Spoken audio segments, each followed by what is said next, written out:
નમસ્કાર દર્શક મિત્રો, ડે સ્પેશિયલના કાર્યક્રમમાં હું શિવાની આપ સૌનું સ્વાગત કરું છું. આજે વાત કરવી છે કે શેર માર્કેટમાં જે પ્રમાણે અત્યારે share market all time high જોવા મળ્યું છે. ઇતિહાસ રચનારું આજે શેર માર્કેટ આપણને આજે જોવા મળ્યું. એમાં ખાસ વાત કરીએ તો સેન્સેક્સ 75,405 જ્યારે નિફ્ટી 22,959 પર પહોંચી છે અને કહી શકાય કે આ ઇતિહાસ રચનારું આજે આ શેર માર્કેટ જોવા મળ્યું છે. સાથે એમાં વાત કરીએ છેલ્લા 3 ટ્રેડિંગ જે દિવસો છે તેમાં જે જોવા જઈએ તો શેર બજારમાં ખૂબ જ મંદીનો માહોલ ચાલતો હતો, પરંતુ આજે જે છે ઓલ ટાઈમ હાઈ જોવા મળ્યું છે. કયા કારણોસર ઓલ ટાઈમ હાઈ જોવા મળ્યું છે અને ખાસ આમાં રોકાણકારોએ કઈ બાબતોનું ધ્યાન રાખવું જોઈએ, શેમાં રોકાણ કરવું જોઈએ, વેટ એન્ડ વોચ કરવી જોઈએ કે પછી રોકાણ કરવું જોઈએ, આ તમામ વિષય પર આપણે પણ ચર્ચા કરીશું. અને જે અત્યારે એક તરફ દુનિયામાં જે યુદ્ધનો માહોલ ચાલી રહ્યો છે તેમાં ભારતમાં જે માર્કેટમાં તેજી જોવા મળી છે, આગામી સમયમાં તેની શું અસર વર્તાઈ શકે તેમ છે. આજે અત્યારે જે તેજી છે આગામી સમય ભવિષ્યમાં આ કઈ તરફ લઈ જઈ રહી છે, આ વિષય પર પણ ચર્ચા કરીશું. આપણી સાથે આ વિશેષ ચર્ચામાં જોડાઈ ગયા છે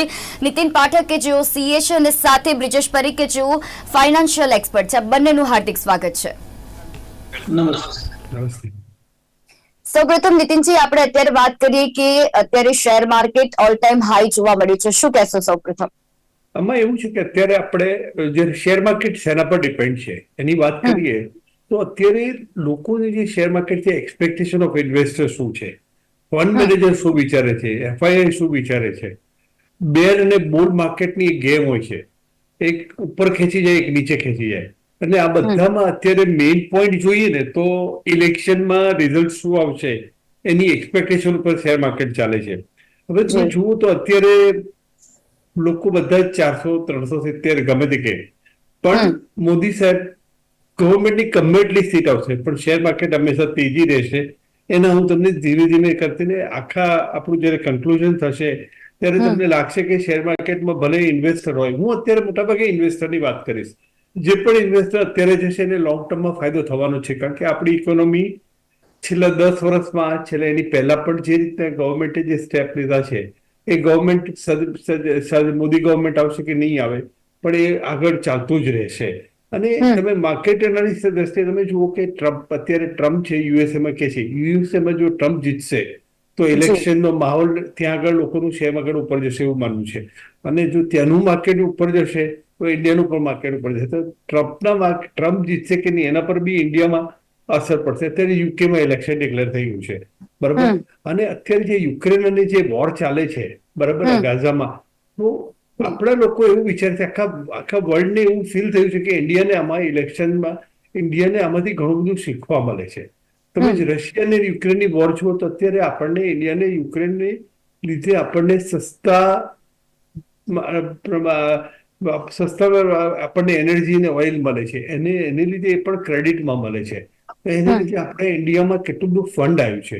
ગાઝામાં અને યુક્રેનમાં જે અત્યારે વોર ચાલે છે, ગાઝામાં જે વોર ચાલે છે એને લીધે ઇન્ડિયામાં એ લોકોને આખું જે ઇકોનોમી છે એને લીધે જે ઓઇલ માર્કેટ છે ઉપર જવાની જગ્યાએ સ્ટેડી રહ્યું છે. અને પહેલા બધાની જે કાર્ટેલ હતી, કાર્ટેલ લીધે જે ઓઇલનો પ્રાઇસ હતો, ઓઇલને લીધે આપણી ઇકોનોમી બહુ ખરાબ અસર થતી હતી. પણ અત્યારે આને લીધે આપણું માર્કેટ છે ને ઉપર જતું રહ્યું છે. પછી હું તમને ફરીના સ્ટેજમાં તમને અત્યારે છેલ્લા 10 વર્ષમાં ગવર્મેન્ટે કેટલા સ્ટેપ લીધા ને ઇકોનોમી ક્યાં જશે એ તમને હું પછી એના વિશે વાત કરીશ. અત્યારે બ્રિજેશભાઈને પણ આપણે બોલવાનું કહીએ છીએ.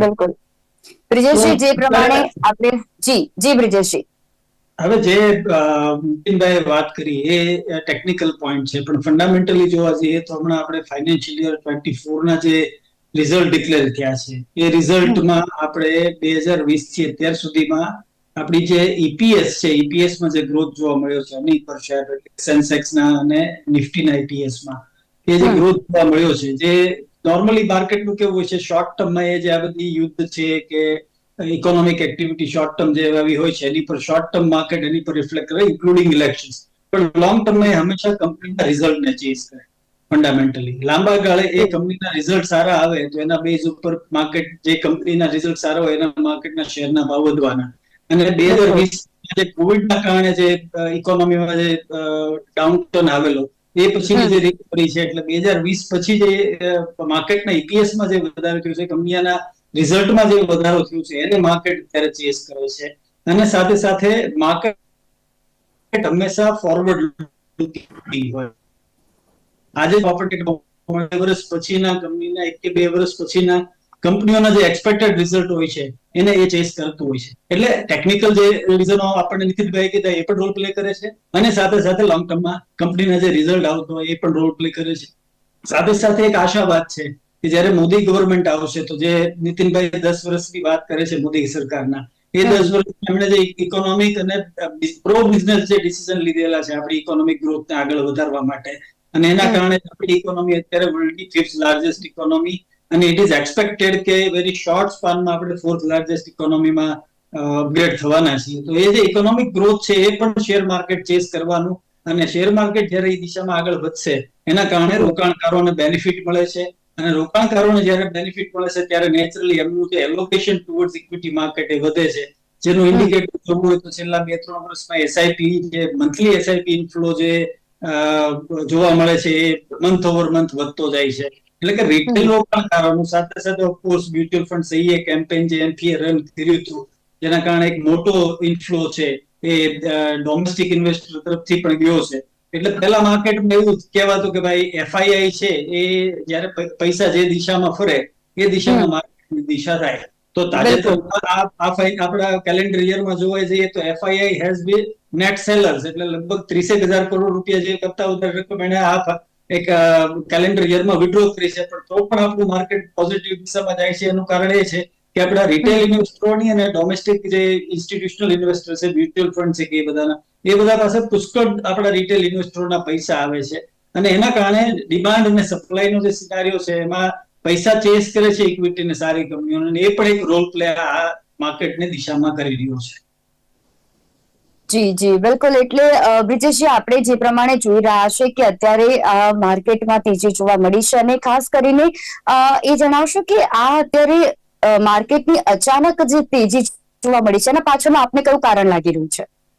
એટલે ઇલેક્શનના રિઝલ્ટ જે દિશામાં આગળ વધી રહ્યા છે એ પણ એક અહીંયા મહત્વનો રોલ પ્લે કરે છે. જે આપણે કરેક્શન જોયું, તમે જે શરૂઆતમાં વાત કરી કે ભાઈ છેલ્લા 2-3 દિવસમાં જે તેજી આવી એ પહેલા માર્કેટમાં જે મંદીનો માહોલ હતો, એ બેઝિકલી મેં કીધું કે એફઆઈઆઈ નેટ સેલર છે, એટલે જ્યારે માર્કેટમાં સેલિંગ પ્રેશર આવે ત્યારે માર્કેટે કરેક્ટ થવું જોઈએ, નંબર 1.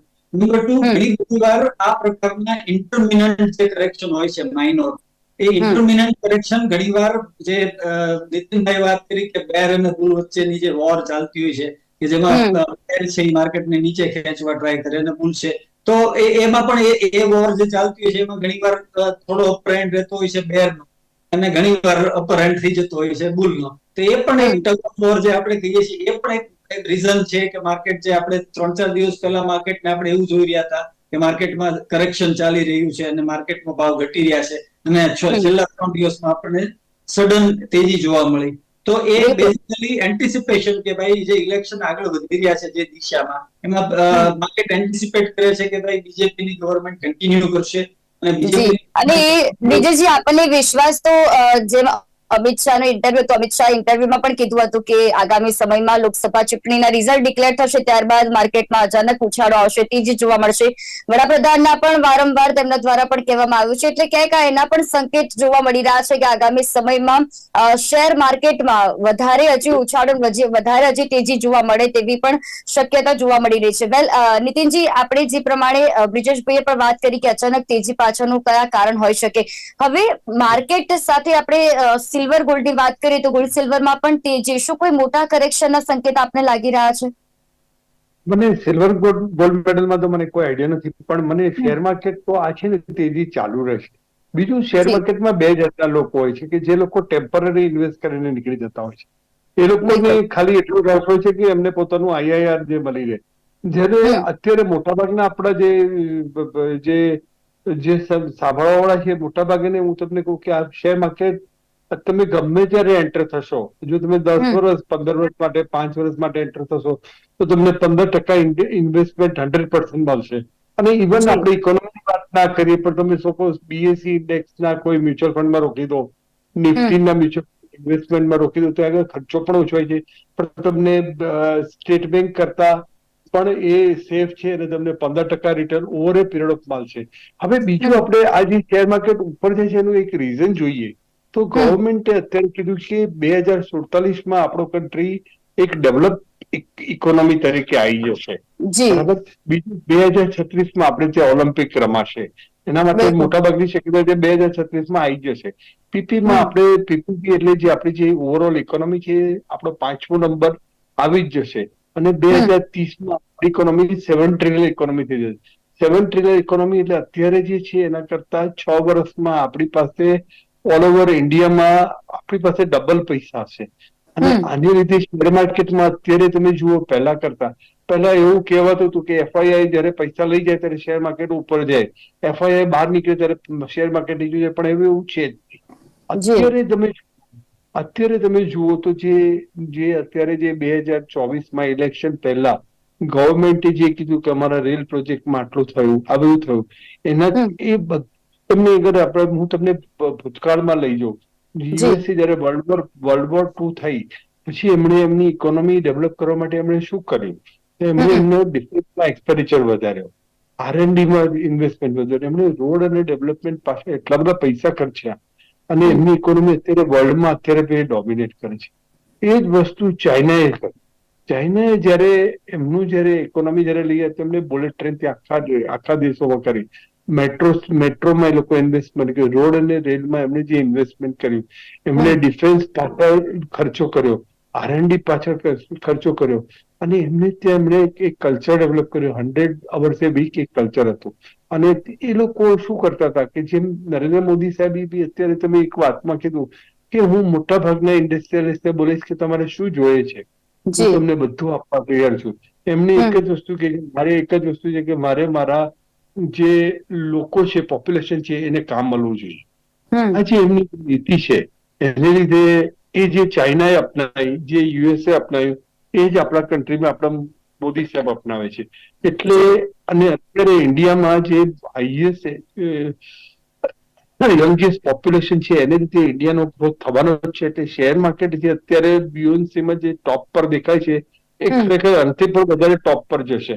અને નરેન્દ્ર મોદી સાહેબે જે છેલ્લા 5 વર્ષ, મેં તમને બીજું કીધું કે યુએસએમાં આવું થયું હતું, ચાઇનામાં આવું થયું. અત્યારે ફ્રાન્સના પ્રેસિડેન્ટ જે છે મેક્રોને હમણાં સ્ટેટમેન્ટ આપ્યું કે અત્યારે યુરોપમાં, હું યુરોપની વાત કરી એમણે કે યુરોપ અત્યારે રશિયા ઉપર પોતાની એનર્જી પર ડિપેન્ડ, ગેસ અને એના પર ડિપેન્ડ કરે છે. યુએસએ ડિફેન્સ માટે ડિફેન્સ માટે કરે છે, પ્રોડક્શન માટે ચાઇના પર કરે છે. કે આપણે એટલે એ લોકો આખું યુરોપને આત્મનિર્ભર થવું પડશે. જયારે મોદી સાહેબના આખા જે બજેટમાં તમે જે આખો મેનિફેસ્ટો જે આત્મનિર્ભરતાની જ વાત કરે છે અને વુમન એમ્પાવરમેન્ટની વાત કરે છે. એટલે હું માનું છું કે શેર માર્કેટ કોઈ સંજોગોમાં નીચે જવાનું નથી, આ ઉપર જ રહેવાનું છે. જે સ્મોલ જે ઇન્વેસ્ટર છે એ લોકો સારી કંપનીના શેર લે, મિડલ સેક્ટરમાં લે, પણ જો સારી કંપનીના શેર લેશે તો એને કોઈ સંજોગોમાં એને નીચે જવાની કોઈ શક્યતા મને દેખાતી નથી. વર્લ્ડમાં ગમે એટલી ઇકોનોમી થાય પણ જેટલી વોર થાય એટલું શેર માર્કેટ ઉપર જાય, જેટલું ઓઇલ પ્રાઇસ નીચું જાય એટલું શેર માર્કેટ ઉપર જાય. અને જેટલી લોકોની રિક્વાયરમેન્ટ છે, લોકો આપણે જે પ્રોડક્શન જ એટલું બધું છે, રિક્વાયરમેન્ટ શેર માર્કેટ ઉપર જવાનું જ છે. અને સ્ટેટનું બીજું અત્યારે હવે ગવર્મેન્ટ જેવું આવશે એ લોકોના 3 પ્રોજેક્ટ મેઇન પેન્ડિંગ છે. એમને અત્યારે મેઇન પ્રોબ્લેમ એવો છે કે જે એગ્રીકલ્ચર સેક્ટર છે એની ઇકોનોમી ઉપર લાવી હોય તો એને આખું કોલેટરલ ફાર્મિંગ કે છે.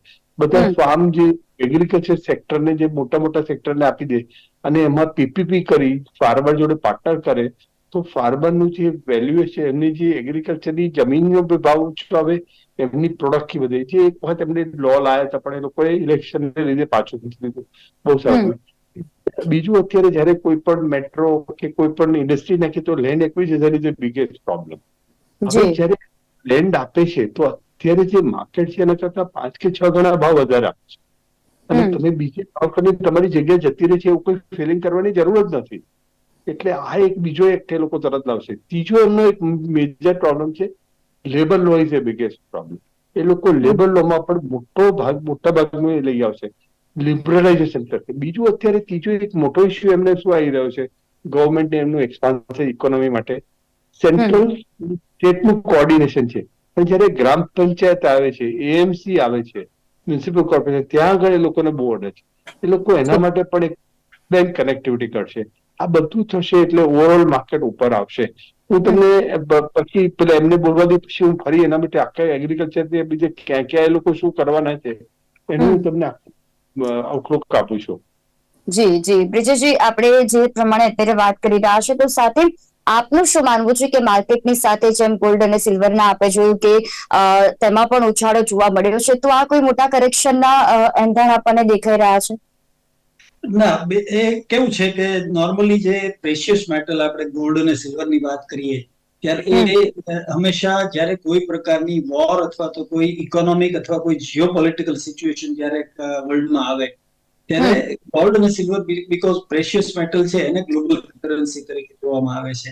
મતલબ કે આપણે રૂપિયા લઈ અને કોઈ કન્ટ્રીમાં ઇન્ડિયન કરન્સી લઈને કોઈ કન્ટ્રીમાં કઈ ખરીદી કરવા જઈએ તો આપણે એનાથી ખરીદી નથી કરી શકવાના. પણ આપણી પાસે ગોલ્ડ છે ને આપણે કઈ ખરીદી કરવા જઈએ એ ગોલ્ડ બીંગ એ ગ્લોબલ કરન્સી એ ગોલ્ડના ખરીદી કરી શકીએ છીએ. નોર્મલી સિચ્યુએશન એવી થાય કે જયારે વોર લાઇક સિચ્યુએશન હોય ને ત્યારે હંમેશા જે ગ્લોબલ માર્કેટ છે એ સેફટીને ચેઝ કરે અને ગ્લોબલ કરન્સી તરીકે પ્રેશિયસ મેટલ છે એ સેફટી પ્રોવાઈડ કરે છે. એટલે એ એક ફિનોમિનન છે ને જે શરૂ થયો તો જો ધ્યાનથી જોઈએ તો એ કોવિડ દરમિયાન શરૂ થયેલો છે. બરોબર છે. કોવિડ થી પ્રેશિયસ મેટલ્સ ના ભાવ જે વધવાના શરૂ થયા છે. કોવિડ પછી યુક્રેન વાળું રશિયા યુક્રેન વાળું વોર આવ્યું, ગાઝા પટ્ટીનું વોર આવ્યું, એ બધા જે વોર લાયક સિચ્યુએશન ચાલે છે. સાથે સાથે આપણી જે ડેવલપ ઇકોનોમીઝ છે એ ડેવલપ ઇકોનોમીઝમાં રિસેશનની પણ વાતો ચાલે છે. તો એ બધી પરિસ્થિતિ જોવા જઈએ તો એ બધી પરિસ્થિતિને ધ્યાનમાં લઈને પ્રેશિયસ મેટલ વધ્યું છે. પણ ઓફકોર્સ અત્યારે જે લેવલે પહોંચ્યું છે એ લેવલે પહોંચ્યા પછી એમાં એક healthy correction is always required. પણ માર્કેટ હંમેશા એ જરૂરી નથી કે એ ફંડામેન્ટલને જ ઓલવેઝ ચેઝ કરે, લાંબા ગાળે ચેઝ કરે. ટૂંકા ગાળે જ્યારે એ બાબતે એવા ઇન્વેસ્ટર હોય કે જે પાછળથી એન્ટર થાય છે, એટલે કે લોકોને પૈસા કમાતા જોયા છે ને હું રહી ગયોની ભાવના સાથે જ્યારે રોકાણકારો કોઈ પણ રોકાણ માધ્યમમાં આવતા હોય છે એવા રોકાણકારોનો પણ એક ફેઝ આ પ્રેશિયસ મેટલમાં પણ આવી શકે અને એના કારણે આ તેજી છે એ કન્ટિન્યુ રહી શકે એ સંભાવના વધારે છે. જી બિલકુલ. એનએમજી, આપનું શું માનવું છે જે પ્રમાણે બ્રિજેશભાઈ દ્વારા પણ કહેવામાં આવી રહ્યું છે કે આ જે અત્યારે અને ખાસ તેમાં પણ લોકસભા ચૂંટણી પહેલા આ પ્રમાણેની જે તેજી જે અત્યારે રિઝલ્ટ અનાઉન્સ થયા પહેલા જે આ તેજી જોવા મળી રહી છે, આ લોકસભા ચૂંટણીની નજીક આવતા જ આ સંકેત શું બતાવી રહ્યા છે માર્કેટમાં જે તેજી છે તેના લઈને? મારું ફંડામેન્ટલી એવું માનવું છે કે હું પર્સનલી માનું છું કે over A period of time 15% return મળે જ છે. અને અત્યારે જે માર્કેટ છે એ ડાઉન ટ્રેન્ડ જવાની મને કોઈ શક્યતા લાગતી નથી. કારણ કે મોદી સાહેબે જે હવે જે એમનું એક્શન પ્લાન છે એમણે પ્રી પ્લાન શું કર્યું, એમને 2014માં આવ્યા પછી ઇકોનોમીને એ સ્ટેજ ઉપર લઈ આવ્યા કે શેર માર્કેટ આ સ્ટેજે પણ લોકોને એવું નથી લાગતું કે આ ઓવર રેટેડ છે. એનું મેઇન રીઝન એમણે આખા કન્ટ્રીમાં ગ્રોથ માટે એમણે જોયું કે જો શેર માર્કેટ અને જીડીપી નો ગ્રોથ કરવો હશે તો એમને પહેલા કરપ્શનને ઓછામાં ઓછું કરવું પડશે. તો એમણે પહેલા જેટલા બી ઇન્ફ્રાસ્ટ્રક્ચર પ્રોજેક્ટ હતા, ગવર્મેન્ટના જેટલા બી પ્રોજેક્ટ હતા એમને ડિજિટલાઇઝ થશે. તો તમારે ફેસ ટુ ફેસ ક્યારે પ્રોજેક્ટ હોય તો તમારે મળવાની જરૂર નહીં, ઓનલાઈન તમારે ટેન્ડર ભરો, એ બી ઓનલાઈન તમારે એની પ્રાઇસ લખાય. એટલે કરપ્શન એક એડી સ્ટેજે ઇન્ક્લુડિંગ જે બધા ઇન્ફ્રાસ્ટ્રક્ચર પ્રોજેક્ટ જે બધા થતા હતા એ બધા જ એમણે કરપ્શન રિમૂવ કરી દીધું. અને ઇન્ક્લુડિંગ તમે ઇન્કમટેક્સમાં ને ગવર્મેન્ટ ઓફિસમાં પણ એમને કીધું ફેસ ટુ ફેસ મળવાની જરૂર, તમે જે હોય લખીને આપી દો અને એ બી ડિજિટલાઇઝ થઈ જાય. એટલે એમણે કરપ્શન રિમૂવ કર્યું છે, એના લીધે આપણી ઇકોનોમીમાં મોટો ફરક છે. ડાયરેક્ટ બેનિફિટ લોકોને થાય છે. આધાર કાર્ડનો મેક્સિમમ યુઝ થયો છે, એલપીજીની ફર્ટિલાઇઝરની સબસિડી ઓછી થઈ ગઈ છે, કોવિડનું મેનેજમેન્ટ છે. અત્યારે આપણે યુપીઆઈમાં જઈએ તો વર્લ્ડમાં આપણે જે રીતના નથી, હમણાં તમને અમુક જાહેરાત આવે છે એમાં કહે છે કે ભાઈ મારું પાકેટ ઘરે રહી ગયું છે પણ મારી પાસે મોબાઈલ છે ને આઈ કેન ડુ ઇટ. ત્યાં શેરમાં તમે જુઓ તો અત્યારે શેર માર્કેટમાં લોકો જે સ્મોલ ગામડામાંથી પણ લોકો રોકે છે અને એ લોકો પણ એટલી સારી રીતના મોટા મોટા શહેરોમાં સારી રીતના રોકતા હોય છે અને એસઆઈપી પણ થતી હોય છે. એટલે જે શેર માર્કેટની તેજી છે એ કોઈ સંજોગોમાં બંધ થવાની શક્યતા નથી, કારણ કે ગવર્મેન્ટે એના માટે છેક નીચે લેવલથી કામ કર્યું છે. યુપીઆઈ બી ચાલુ થઈ ગયું, જેમ કે કોવિડનું મેનેજ છે. રેડ રોડ અને અર્બન ડેવલપમેન્ટમાં તમે જુઓ તો એટલું બધું થયું છે, પોર્ટ, એરપોર્ટ, બુલેટ ટ્રેન. તમે અત્યારે એક સિટીમાંથી બીજી સિટીમાં જવો તો ઇઝી થઈ ગયું છે. અને કોમ્યુનિકેશન 5G આવવાથી એટલું થયું છે કે કોઈ પણ માણસ જયારે શેર માર્કેટમાં રોકતો હોય, તમે શેર માર્કેટમાં નથી રોકતા, તમે પૈસા કંપનીમાં રોકો છો. કંપની શું કરે છે એનું પ્રોડક્શન કરે છે અને કંપની કમાય છે એટલે તમને પૈસા મળે છે, એટલામાં એના ઉપર શેર માર્કેટ ચાલે છે. તો હું જે અત્યારે જે આ બધો પોઈન્ટ ગણાવું છું કે કેમ અત્યારે શેર માર્કેટ ઉપર છે, તો ગવર્મેન્ટે આટલા સ્ટેપ લીધા. ડિફેન્સમાં પણ અત્યારે નંબર 1 છે, એગ્રીકલ્ચર પણ. તમે જીએસટી નું કલેક્શન જુઓ અત્યારે હાઈએસ્ટ એમંગ ધ ઓલ છે. ઇન્કમ ટેક્સ ડિજિટલાઇઝેશનમાં આપણે વર્લ્ડમાં એક નંબર 1 ઉપર છીએ. મૂન અને જે આપણે અત્યારે મૂન ઉપર ગયા, સન ઉપર આપણે એનું રિસર્ચ કરી છે, એટલે એ દેખાડે છે કે આપણા કન્ટ્રી પર કોઈને હુમલો કરવો હોય તો જે લોકો મૂન ઉપર જઈને સેટેલાઇટ ત્યાં આગળ એક નાની આટલી જગ્યા પર ચલાવી શકતા હોય તો તમારા દેશમાં એને હુમલો કરવો, તમે અમે સામેથી હુમલો નહીં કરીએ પણ તમે હુમલો કરશો તો તમારા ભૂકા બોલાઈ જશે. એ આ મૂન ઉપર જવાથી સેટેલાઇટ ઉપરથી ખબર પડે છે. ટુરિઝમનું ડેવલપમેન્ટ જુઓ, અત્યારે ફોરેન થી લોકો ઇન્ડિયા આવે છે અને ગવર્મેન્ટનું આ છે કે તમે ફોરેનમાં ન જાઓ, તમે ઇન્ડિયામાં જ રહો, ફરો. અત્યારે તમે ટુરિઝમ ડેવલપમેન્ટ જુઓ, સ્ટાર્ટઅપમાં કેટલા લોકો બિલિયનર થઈ ગયા છે. વુમન ઉપર તો એ લોકો એટલો ભાર આપ્યો છે કે તમે વિચારી જ નહીં શકો કે જેમ ચાઇના અને યુએસએ જેમ આગળ આવ્યું છે એના કરતા પણ વધારે સ્પીડ થી આપણે અત્યારે જે એસ્ટિમેટ કરી છે ને કે આ થશે એના પણ વધારે કરતા શેર માર્કેટ જોશે. જી જી આનંદજી. બ્રિજેશજી, હવે સૌથી મહત્વપૂર્ણ પ્રશ્ન કે જ્યારે અત્યારે આ તેજી જોવા મળી રહી છે ત્યારે ખાસ રોકાણકારોએ હવે કઈ બાબતોનું ધ્યાન રાખવું પડશે? કારણ કે તેજી જોવા મળી રહી છે તો રોકાણકારોમાં જે અત્યારે જોવા મળતું હશે કે ઇન્વેસ્ટ કરતી વખતે તેમણે કઈ વસ્તુનું ધ્યાન રાખવું પડશે ને કયા સેક્ટરો એવા આપની દ્રષ્ટિએ દેખાઈ રહ્યા છે કે જ્યાં હજુ પણ તેજી જોવા મળી શકે તેમ છે?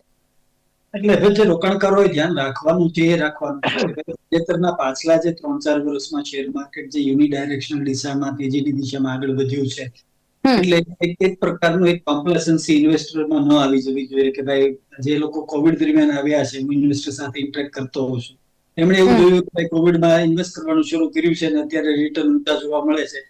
એક એવી કોન્ફિડન્સ આવી જાય છે કે હું એક બહુ સારો ઇન્વેસ્ટર છું અને હું હંમેશા શેર માર્કેટમાં પૈસા રોકું તો હું સફળ થાઉં છું. એ કોમ્પ્લેસન્સી ન આવી જોઈએ.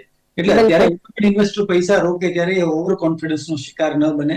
લોંગ ટર્મ માર્કેટ જેમ મેં કીધું અને નીતિનભાઈએ કીધું એમ ઇકોનોમી જે દિશામાં ડેવલપ થઈ છે લોંગ ટર્મમાં માર્કેટ તમને રિટર્ન આપશે જ, પણ તમે શોર્ટ ટર્મના પર્સપેક્ટિવ થી જયારે તમે જયારે માર્કેટ એના હાયર મોડ ઉપર હોય ત્યારે તમે શોર્ટ ટર્મના પોઈન્ટ ઓફ વ્યૂ થી હાઈ વેલ્યુએશન વાળી કોઈ કંપનીમાં કે જેમાં ફંડામેન્ટલ સારા છે પણ એના વેલ્યુએશન એના ફંડામેન્ટલ કરતા આગળ જતા રહ્યા છે, એવા કોઈ કંપનીમાં તમારા પૈસા રોકાઈ ગયા હોય તો તમારે લાંબો સમય સુધી એ કંપની પાછી એના વેલ્યુએશન ફંડામેન્ટલ ને મેપ કરે અને કંપનીના ગ્રોથ સાથે ફંડામેન્ટલ પાછા ગ્રોથ થાય ને એ પછી જે રિટર્ન આપે એટલો સમય સુધી તમારે રાહ જોવી પડે. એટલે તમારે અત્યારના વેલ્યુએશન્સમાં જયારે કંપનીઓમાં તમે ડાયરેક્ટ ઇક્વિટીમાં જો ઇન્વેસ્ટ કરવાનું વિચારો છો તો કંપનીના વેલ્યુએશન્સને ખાસ જોવા જરૂરી છે અને ભૂતકાળમાં તમે સફળ થઈ ગયા છો એટલે તમે આગળ સફળ થઈ જશો એવી ઓવર કોન્ફિડન્સ નો ભોગ ન બને. એટલે બેસ્ટ વે એવો થાય કે જો તમે રિટેલ ઇન્વેસ્ટર છો તો તમને જો તમે કંપનીનું સિલેક્શન નથી કરી શકતા તો મ્યુચ્યુઅલ ફંડ એક સારું માધ્યમ થાય અને એસઆઈપી ના માધ્યમથી તમે જયારે ઇન્વેસ્ટ કરો છો ત્યારે તમને રૂકી કોસ્ટ એવરેજિંગ નો એટલે કે તમારી એનએવી વધારે એનએવી એ ઓછા યુનિટ આવે અને ઓછી એનએવી એ વધારે યુનિટ આવે એ પ્રકારની વ્યવસ્થાના ભાગરૂપે લોંગ ટર્મમાં તમે તમારા ઇન્વેસ્ટમેન્ટ કરો છો એમાં માર્કેટ થી બેટર રિટર્ન લાવવાનો સ્કોપ આપે એવા વ્હીકલ પણ અવેલેબલ છે, પણ એનું પણ ધ્યાન રાખવું જરૂરી છે. તો આ એક મુદ્દો ખાસ ધ્યાનમાં રાખવો જરૂરી છે. ટ્રેડિંગ કરવા ન જવું જોઈએ. માર્કેટ તેજીમાં હોય ત્યારે માર્કેટમાં હંમેશા રૈયાની ભાવના સાથે ઘણા બધા ટ્રેડર આવતા હોય છે અને એ લોકોની પરિસ્થિતિ એવી થાય છે કે માર્કેટ તેજીમાં છે અને માર્કેટમાં કરેક્શન આવે ત્યારે એ પૈસા ખોવાય છે અને પછી માર્કેટથી દૂર જતા રહે છે કે ભાઈ શેર માર્કેટ છે એ મારી માટે યોગ્ય નથી.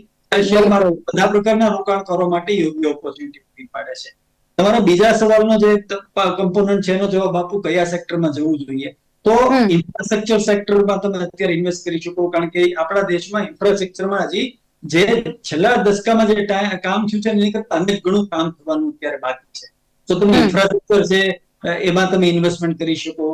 પછી રિન્યુએબલ એનર્જી છે, ગ્રીન એનર્જી છે, કારણ કે આપણા કન્ટ્રીની બહુ મોટી ડિપેન્ડન્સી ઓઇલ ઉપર છે અને ઓઇલ આપણે પ્રોડ્યુસ કરતા નથી એટલે એ આપણી ઇકોનોમી માટેનો સૌથી મોટી ચેલેન્જ છે.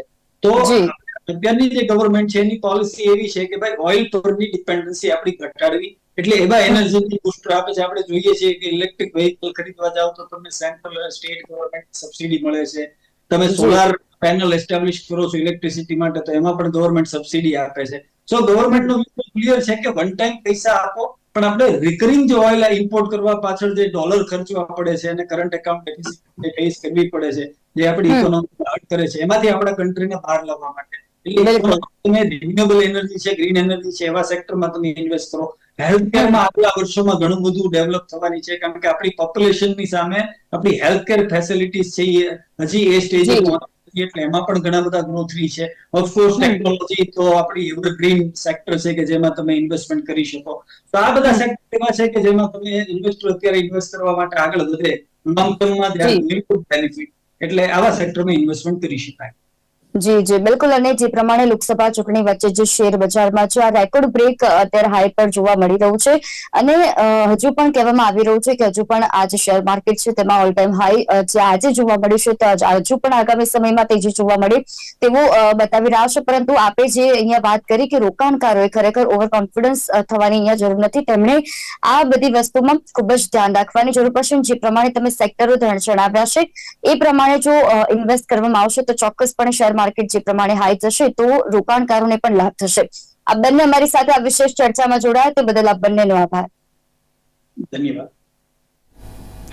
તો હાલ ડે સ્પેશિયલના કાર્યક્રમમાં બસ આટલું જ. ફરી મળીશું ના વિષયની સાથે. ત્યાં સુધી રજા આપશો. નમસ્કાર.